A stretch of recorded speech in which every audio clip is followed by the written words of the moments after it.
Mm.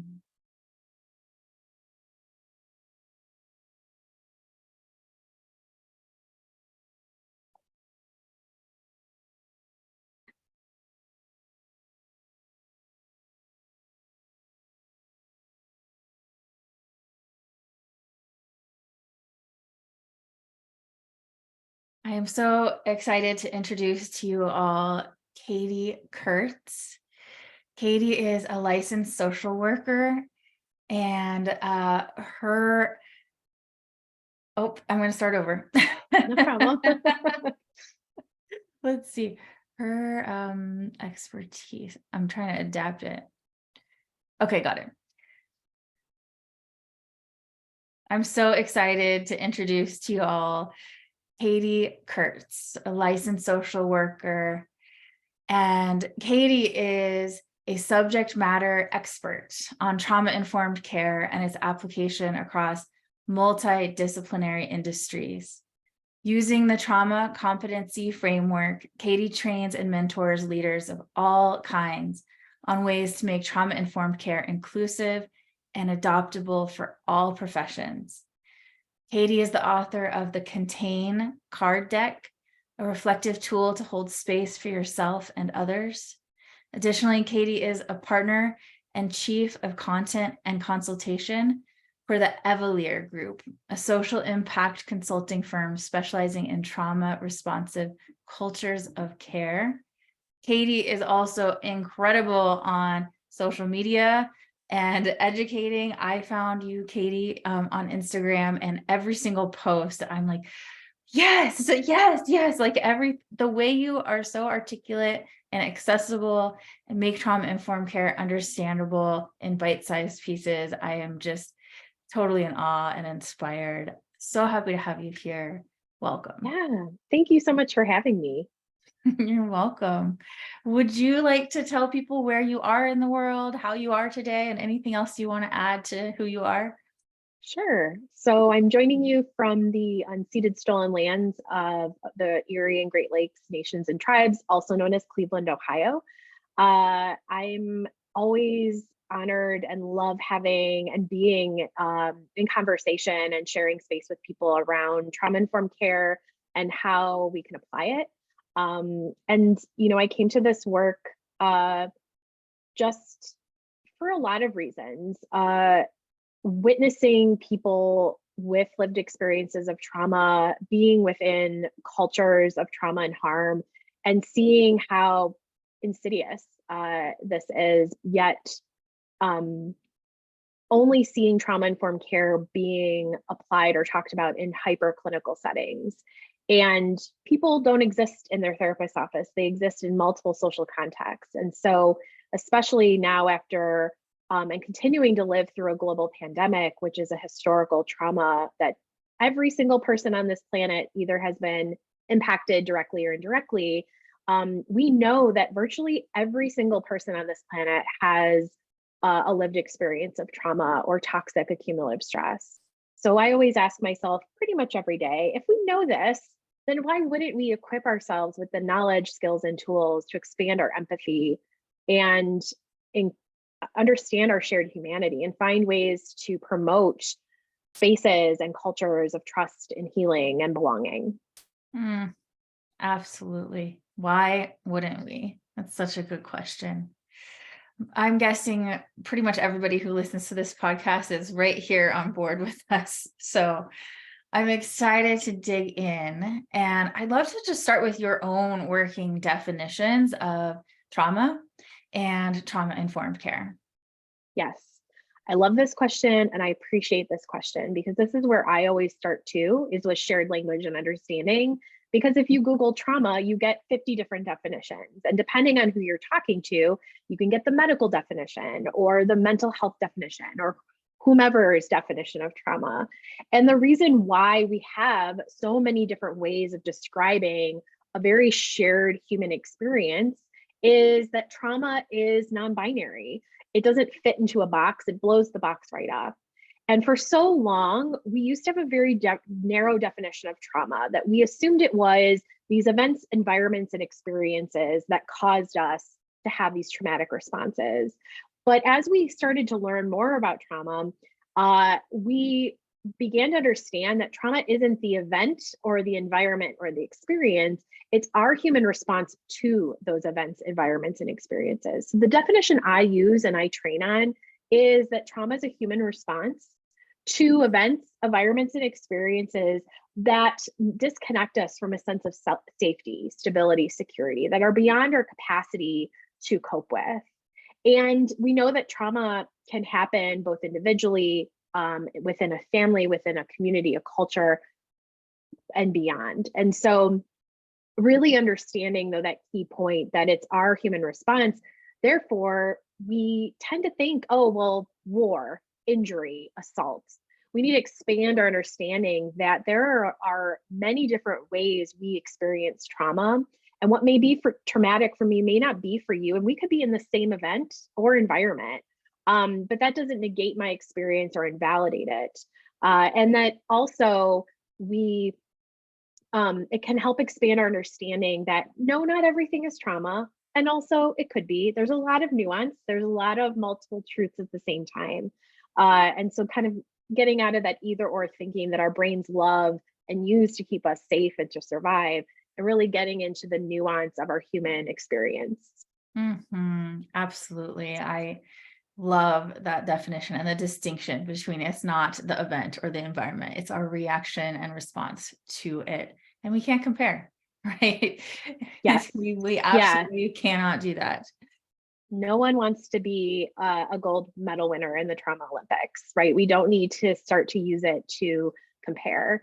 And it's also really important to note too, that there are many types of events and environments that are innately likely to cause trauma. And so that, violence of any kind, oppression of any kind, those types of events and environments are more likely to cause those traumatic responses in humans.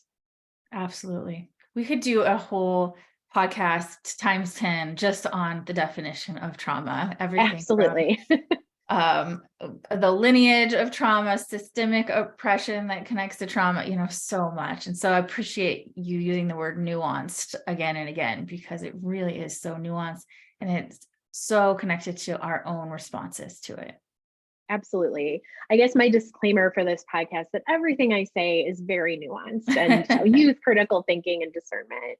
But you did ask me what my definition of trauma-informed care is. And I also have a whole training and workshop I do just on this because there's a lot to say.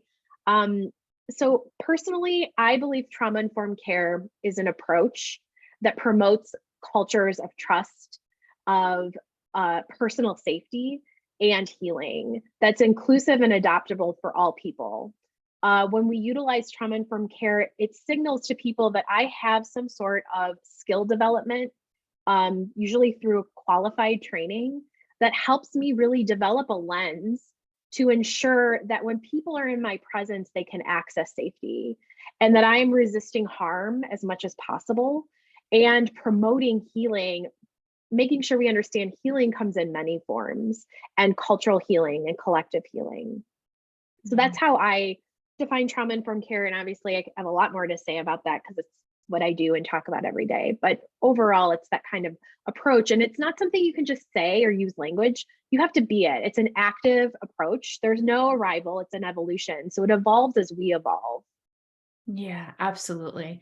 When you use the word safety, that people can access safety in our care, it reminded me of, or I was just like, oh, what does that mean? I imagine so many people are like, how do we be it?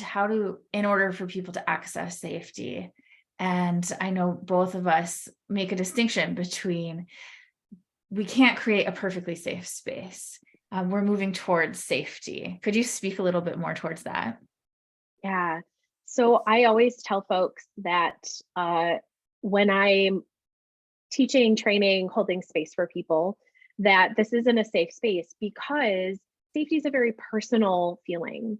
And what may feel safe for me may not feel safe for you. And so there's no way, especially if we just met, that I am able to guarantee safety. Now, here's that nuance. If we are in a room together or a building, I can take measurements and take precautions to ensure safety to a point.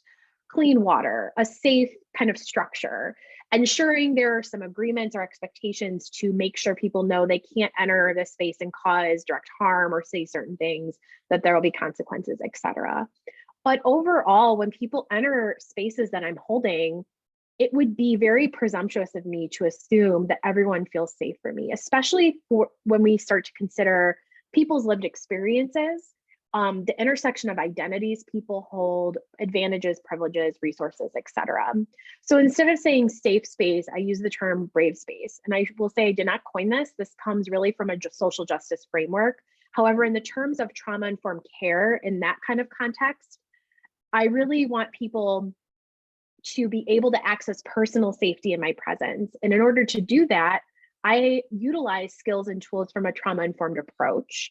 So instead of assuming trust, ensuring trust is built over time. And what does that look like? Through conscious connection. Ensuring that people have consent and choice in how they engage with me in the space, in the context of which we're sharing. Allowing for flexibility and a little more expansion where people can show up and access safety in whatever way that feels for them, rather than making really tight, constrictive space. Showing up, personally attuning, centering, making sure my nervous system's regulated so that people can co-regulate in my presence. I can't guarantee everyone will feel safe. And there's a lot of nuance with safety too, right? Feeling unsafe is different than feeling uncomfortable. But there are a lot of things I can do as a trauma-informed leader and a trauma-informed space holder to ensure I'm doing the best of my ability for people to access safety in my presence. I love that so much, because when we say this is a safe space, we're actually putting pressure on people to kind of like get it together, to feel safe, or to think that if they're not feeling safe, somehow they don't belong or they're not doing something right, which can absolutely be playing into trauma responses. And so when we set up a brave space, and we're open to a myriad of experiences of safety, including people can be here and not be feeling safe, and that's welcome too. There's so much more space there for humanity and for what's actually real, and for folks who carry trauma to get to be more fully themselves, which is what we're ultimately going for, I believe. Absolutely. And I think, for folks who are like, oh, yes, I get that, but like, what does safety even mean? Because a lot of times that can feel daunting. Like, what does safety even mean? Is it general safety, like seatbelts, smoke alarm safety, or is it like internal safety? And if we don't have, or we're building a reconnection to our bodies, then it might be hard to generate an understanding of sensation of safety in our bodies. And so what I always tell folks is that think of a person you have a loving, trusting, healthy relationship with, and how do you feel in their presence? Because it's likely your body's relaxing, you're feeling physical sensations of what safety is. Maybe your jaw is unclenched, maybe you're able to be yourself, you're able to just be free, you're able to think clearly. All of these things that are generated in the presence of somebody that you have trust with, that you feel safe with. And then you can think of somebody that you just don't know or you're unsure of. There's a different sensation. Maybe you're a little guarded, maybe you're unsure. And so helping that and cueing into the sensations in our bodies helps us understand ourselves better, of what feels safe and maybe leery or maybe totally unsafe. But again, there's a lot of nuance of what that actually means or what that builds up to. Yeah, absolutely. Let's do a little more defining around. I'd love to hear your description of your understanding of trauma awareness versus trauma-informed care versus trauma responsiveness. Yes. So I, like many folks, I'm a licensed social worker. My practice for the last 15 years has been in the mental health profession. Trauma has been a common thread. I learned trauma-informed care alongside probably you and other people when it was first really formally published about 14 years ago by the Substance Abuse Mental Health Administration, called SAMHSA. It's the first time trauma-informed care was officially published, and we had kind of a framework to work off of. And since then, it has inspired different approaches and different things. And a lot of the terminology, specifically trauma-informed care, and terms like trauma awareness, trauma sensitivity, trauma responsive, are terms that I definitely did not coin by any terms. I give a lot of indication to those originators of the trauma-informed Oregon, the Missouri model out of the state of Missouri. There's a lot of different state initiatives. And those are really amazing. And I'm never knocking SAMHSA or any of these approaches. However, what's really key to understand is that these approaches and these terminologies were built by and for mental health clinicians. They never were intended to be shared globally for all professions. And so as we start to see trauma-informed care enter newer non-traditional professions like corporate, online business, coaching, wellness, they don't apply, and they actually mislead those people to then misinterpret those terms and those levels of competency that might go outside their scope of practice, and scope of practice meaning professional boundaries.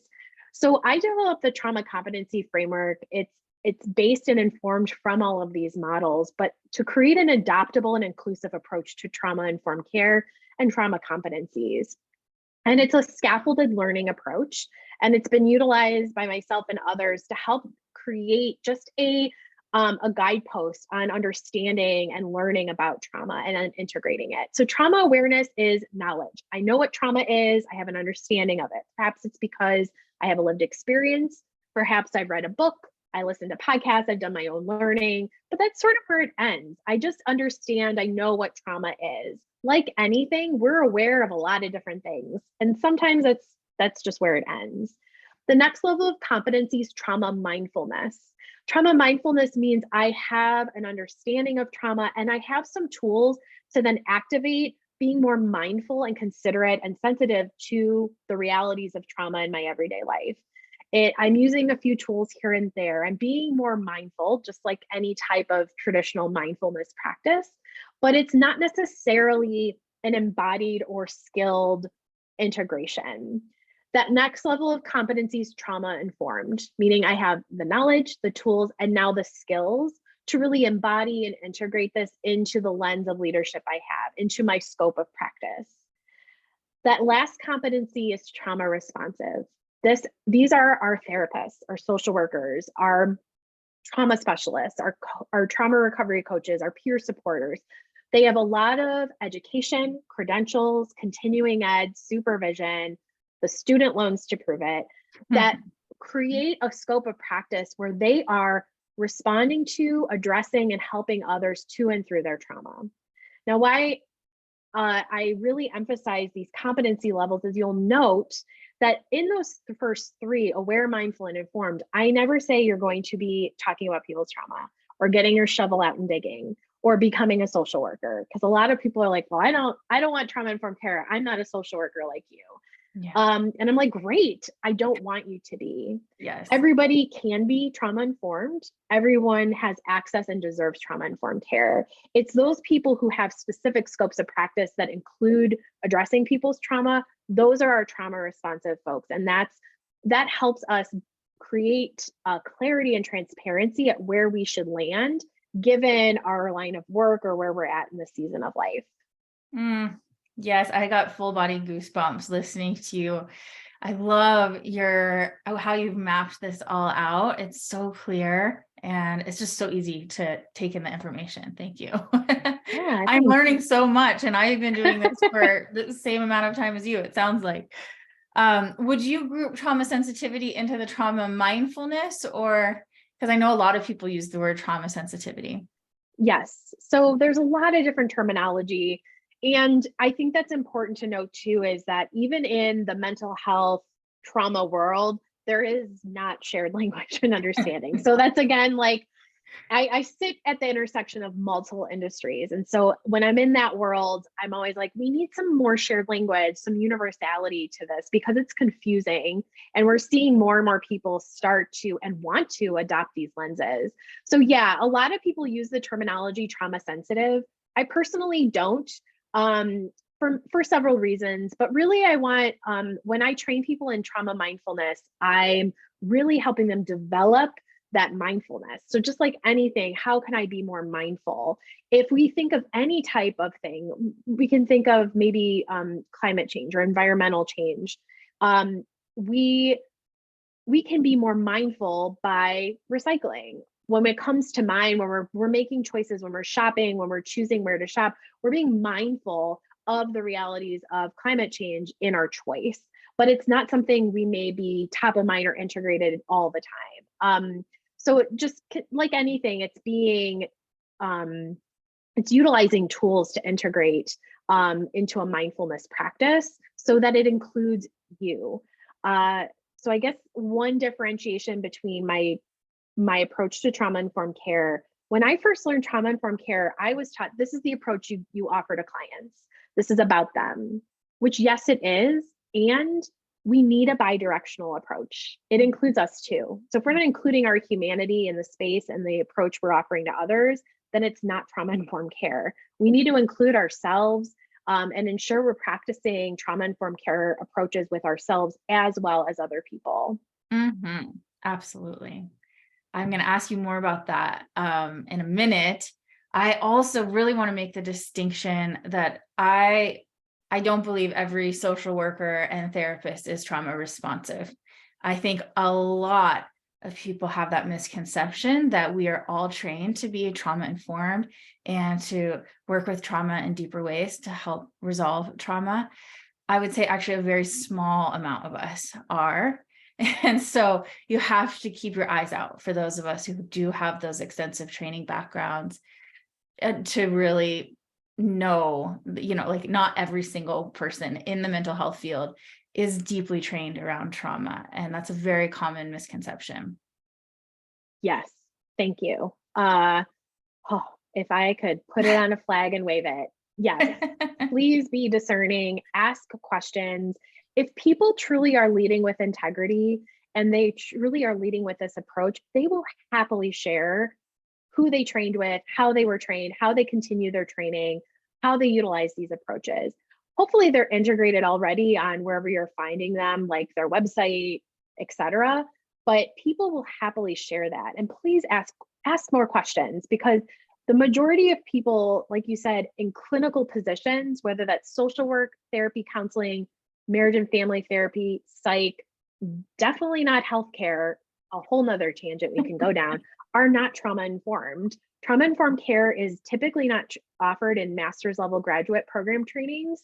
And most people, you have to have additional trauma training that oftentimes is not accessible, especially where you're located in, speaking just from the US, and it's financially inaccessible, etc. So please be discerning and don't assume just because somebody has letters after their name that they are equipped or competent in these specific levels. Yeah. One of the things that gets me a lot is, and that people are confused by, even when people are trauma trained, like in somatic experiencing or some of the more popular modalities, they're still not trauma informed. Yes. The amount of old school teachers I've gone to that are beautiful and eloquent at helping people move through trauma. And they'll hold their entire space in a non-trauma informed way. And I'm just sitting in the audience like, do you understand we can't even learn right now because this has been set up like in a non-inclusive way. I could go on and on.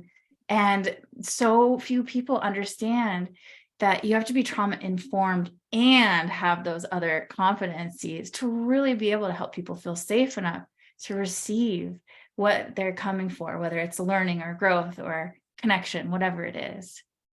Yeah, and this is where a lot of my work lies, in those industries, those people in healthcare and mental health care who are usually quick to be like, oh, I know that, I'm good. And again, I'm always here to gently remind people that, first of all, this is an ongoing evolution. We don't just take one training and then we're over. Just like any skill, we don't take a 45-minute yoga class and become a teacher afterwards. It takes time and practice and integration.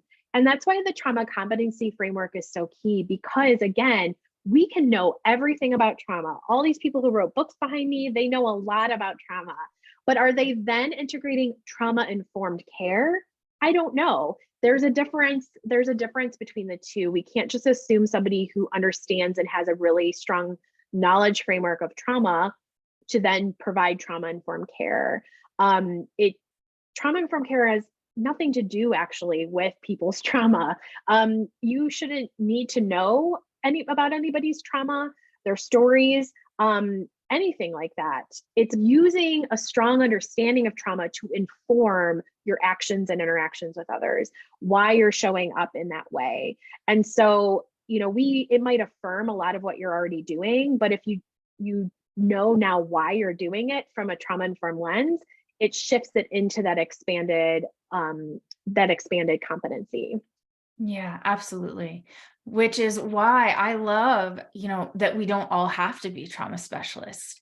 We can be trauma informed and add so much, because when we can build that safety and trust over time, it gives people such an incredible gift, no matter what we're sharing, whether it's yoga or a doctor's visit or a corporate leadership event, that we don't have to be working with people's trauma directly, but people will feel so held and seen and supported and understood, and it will transform their lives. It could in an hour, being trauma informed.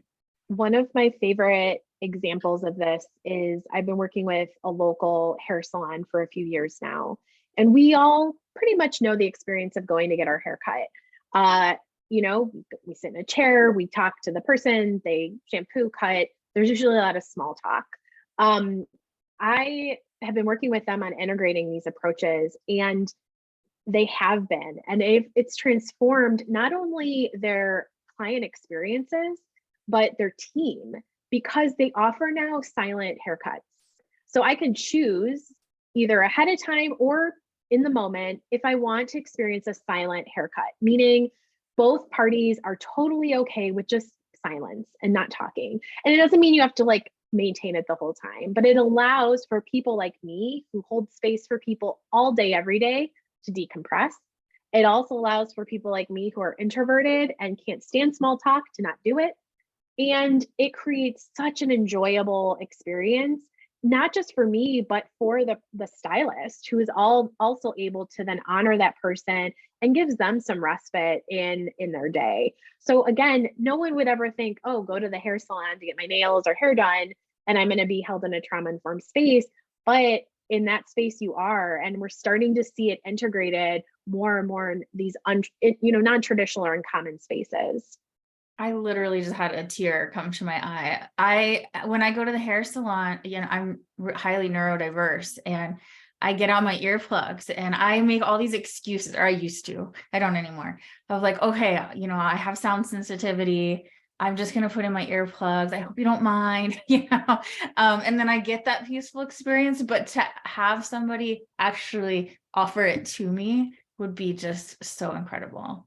Yeah, it is. It's very special. And I hope that becomes more of a trend in spaces where our bodies are being touched, whether that's in the salon, in a massage, therapy studio, any type of body work.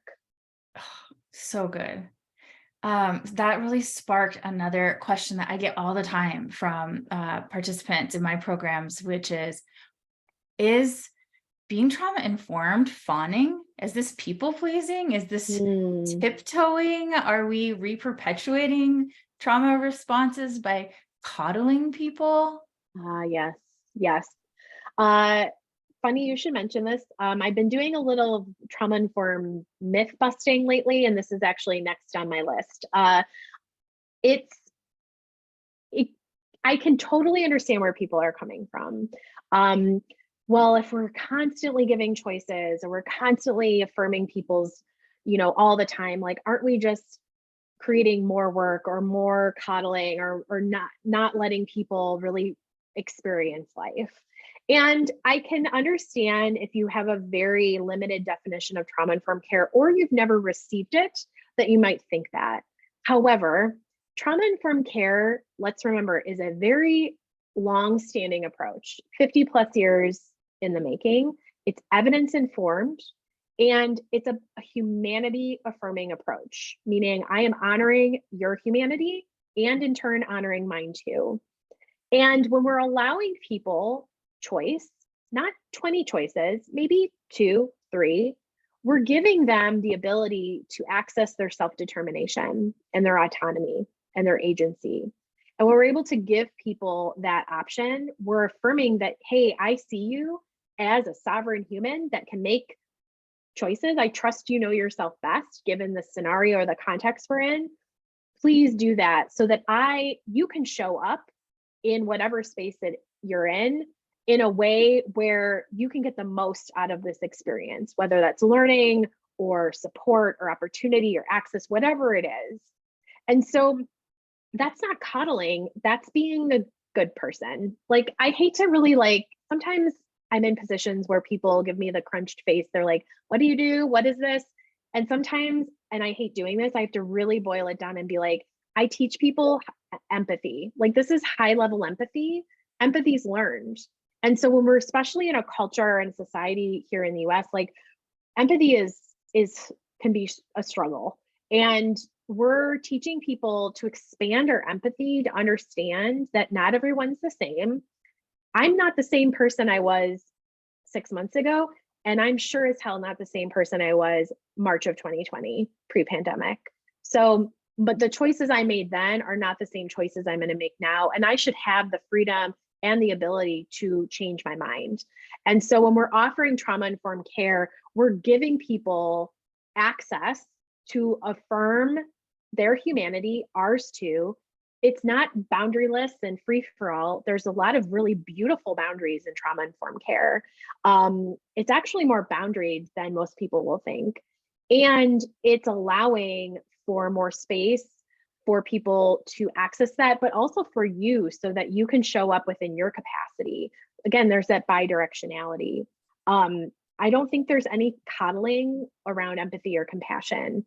And it's more so, I'm honoring myself, I'm honoring you. How can we show up and honor each other together?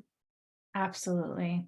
One of the things I love about being trauma informed is that I get to be a human being with my own safety, my own boundaries. It helps me be more myself. It helps me actually have a lot more space and freedom to show up because I'm clear about what our agreements are, what my scope is, what others' roles are, and that we make it transparent, that it's Absolutely. it's out. So it's a little bit of work to learn. I think a lot of people are like, oh, that sounds like a lot to have to learn and implement. But then once you've got it, you've got it. And it makes everything so much easier. Yeah. I actually find that sometimes people come into trainings or programs that I have thinking, oh, this is going to be so much work. And then they're like, oh, I do a lot of this already. It's like, yeah, it's probably affirming a lot what you're doing. But again, the difference is now you know why you're doing it and you're going to continue to do it because that's the trauma informed piece. And I think back to what I shared earlier about thinking that person you feel trust and love and healthy, have a healthy relationship with. What if people were able to access that trust in our presence, that safety in our presence? If we know what we feel like when we have access to that, what's possible? I always, again, think to myself, like, wouldn't we want people to feel and develop that kind of trust and safety? What could be possible? The writing they could create, the art they could create, the possibilities just expand exponentially when we're able to access that sense of trust and safety within a relationship. And so trauma-informed care, again, has nothing to do with their trauma and is more to do with creating those spaces for people to show up fully themselves and create whatever that is in your space. Mm-hmm. Absolutely. Yeah. And who wouldn't want that? Right? Like, I don't know, like even like marketing and copywriting and all of these different services that you don't traditionally think, business coaching, you wouldn't think trauma-informed care, but I'm seeing more and more of those individuals in my trainings because when you're able to apply this approach into those settings, you're able for people to feel more comfortable in themselves. And when we feel more comfortable in ourselves, like the expression is sky's the limit. So it only enhances our service provisions. Absolutely. I love this. Yeah. So you talked about self-regulation earlier, and that trauma inform includes you. And it's so nice when your people show up and they're able to co-regulate with you, when you're regulated enough that people feel like they can start building that relationship and trusting. What are some ways that you self-regulate or support yourself to be able to come into that space? Yeah. So I am a professional space holder. For anyone who's like, what is that? Space holding essentially is to be with, to hold space is to be with, without judgment, fixing, solving, just to be with other people. And for those of us who are being with people professionally, whatever that may be, we're holding space for them and their process, their creation, whatever.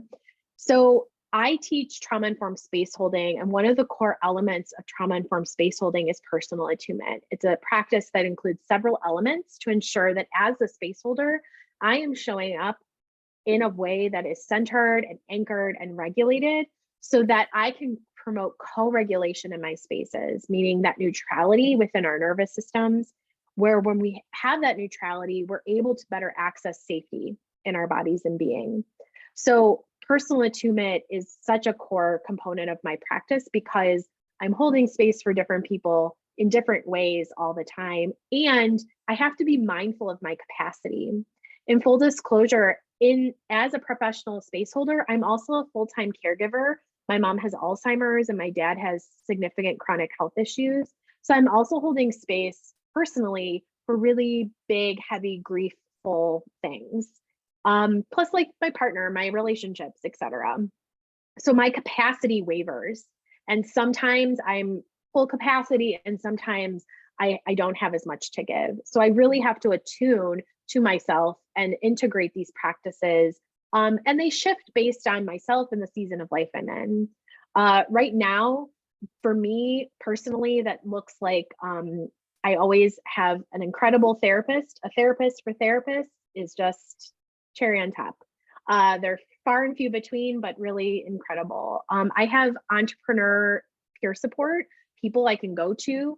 I have sobriety peer support because my sobriety is key to how I show up and I need to ensure that I am not doing it alone. I utilize my own tools. I have the Contain card deck I created is a reflective tool deck to hold space for yourself or others. So I use it as a tool to reflect, to just be with myself and hold space for myself. I ensure that I have a lot of different practices for releasing a lot of stored energy. So I love going on walks with my dog multiple times a day outside in nature. I live near a Great Lake, so water is a very co-regulatory nature thing for me.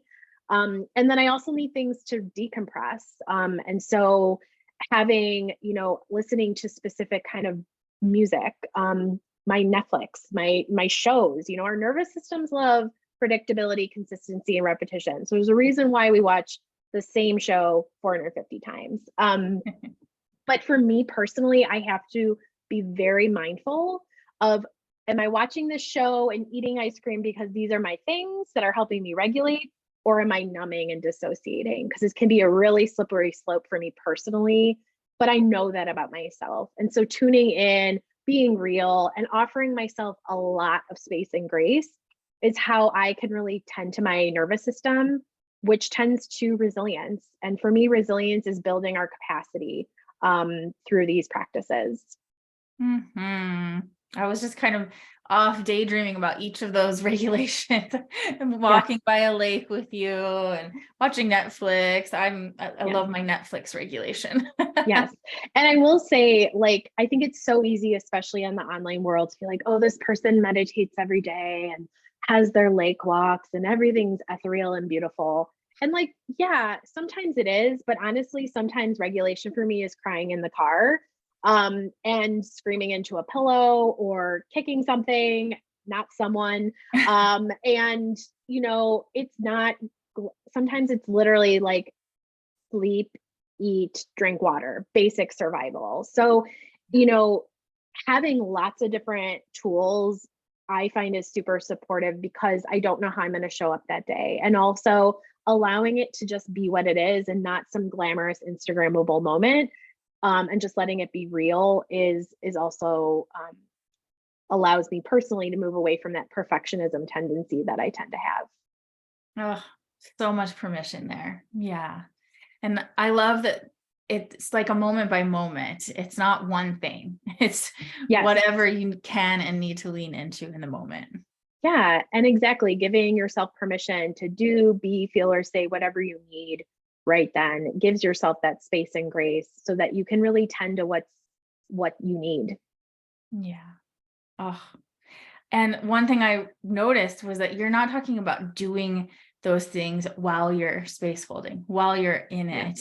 It's like my story about what you're saying is you fill yourself up in the moments where you can, and then you're able to be full while you're there. You're not doing the regulation while you're there. Yes. So I teach personal attunement as something you do before, during, and after. And it's funny, I just posted something about this on Instagram about how, as professional space holders, it's imperative for us to be able to not only hold space for ourselves, like those spaces, those practices I just mentioned, but also to find spaces to be held in. So I really ensure that I'm finding people, not just my partner, friends, and family, but people and spaces that I can be held in, whether that's, movement, body work, therapy, sobriety support, and community care, like where I don't have to do the holding, someone can hold it for me. That helps me regenerate my capacity to continue to show up for others. Definitely. I am with you. And for example, like your program, that is a place where people can go and lean in, I'm guessing. Is that right? Yes. Yeah, absolutely. A lot of times I think we see trauma informed trainings and we assume, oh, that's just for beginners or it's just people who don't know because it's a 101.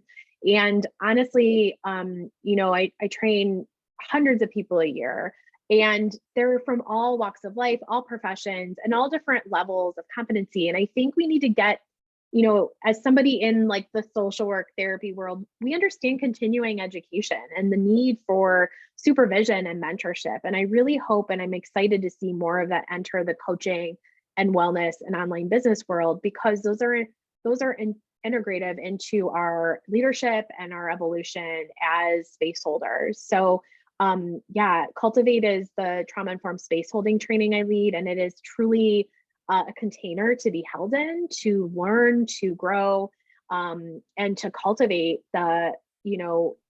affirm what you've already been doing or cultivate new ways of being. And it's truly experiential. You don't just learn how to hold trauma informed space, you feel what it's like to be held in it. Yes. Oh, I am totally inspired and engaged and excited, and hope we get to have a lot more conversations because this feels so needed and so useful. How can people find you if they're interested in connecting with you? Yeah. So I always love connecting with folks. I feel like Instagram is my front porch where I just scroll and see everyone and connect. And I share a lot of just helpful educational things and also practical what this looks like in real life. So folks can find me on Instagram. And I have a lot of different programs and offerings and ways to connect. I share deeper, kind of more depth and nuanced conversations with folks via email. And I love connecting in this way. So thank you so much for having me. I think it's so great to have conversations and would love to continue the conversation around these topics. Awesome. Oh, well, we will put all of your links in the show notes so people can find you easily. I hope y'all go hang out on Katie's front porch. And yeah, I just look forward to more. Thank you so much for being here. Yeah, thank you so much.